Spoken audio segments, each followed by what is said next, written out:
Siachen glacier में एक हैरत अंगेज घटना की खबर सामने आई है। सियाचिन ग्लेशियर में देश की रक्षा में तैनात सैनिक के अवशेष 38 साल बाद मिले हैं। भारतीय सेना में लांस नायक चंद्रशेखर 25 मई 1984 को आए बर्फीले तूफान में फंस गए थे, जिसमें एक ऑफिसर सहित 7 जवान लापता हो गए थे। लांस नायक चंद्रशेखर के अवशेष शनिवार को सियाचिन में गश्त कर रही एक टीम को मिले। लांस नायक चंद्रशेखर का परिवार उत्तराखंड के हल्द्वानी में रहता है और मंगलवार को उनके अवशेष हल्द्वानी पहुंचेंगे। इसके बाद सैनिक सम्मान के साथ शहीद का अंतिम संस्कार किया जाएगा। शहीद चंद्रशेखर हरबोला की पत्नी शांति देवी को अपने पति के पार्थिव शरीर का 38 साल से इंतजार था। शांति देवी का कहना है कि शहीद चंद्रशेखर जनवरी 1984 में आखिरी बार घर आए थे।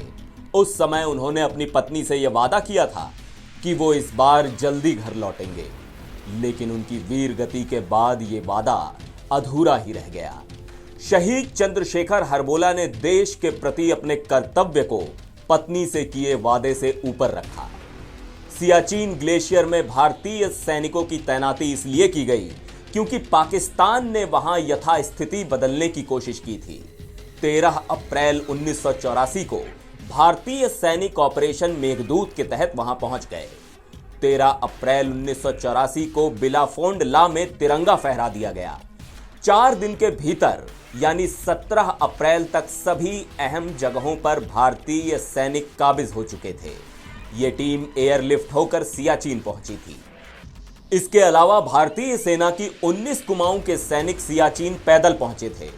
यह पहला दस्ता था जो 40 फीट ऊंची बर्फ में जोजिला पास क्रॉस कर पैदल सियाचिन पहुंचा।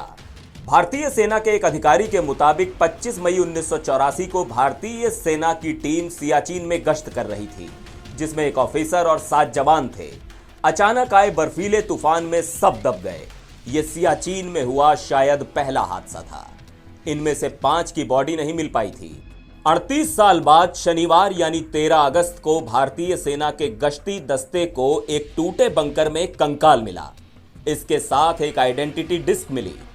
दरअसल हर भारतीय सैनिक किसी भी मिशन में जाते वक्त ये आइडेंटिटी डिस्क पहनता है, जिसमें उसका आर्मी नंबर लिखा होता है। एल्यूमिनियम की बनी इस डिस्क में पड़े नंबर से लांस नायक चंद्रशेखर की पहचान हो पाई। उस वक्त लांस नायक चंद्रशेखर 30 साल के थे। अब उनकी पत्नी 65 साल की हैं। उनकी 2 बेटियां हैं। सियाचिन ग्लेशियर दुनिया का सबसे ऊंचा युद्ध स्थल है और यहां मौसम ही जवानों का दुश्मन है। बर्फीले तूफान यहां सैनिकों की जान लेते रहते हैं।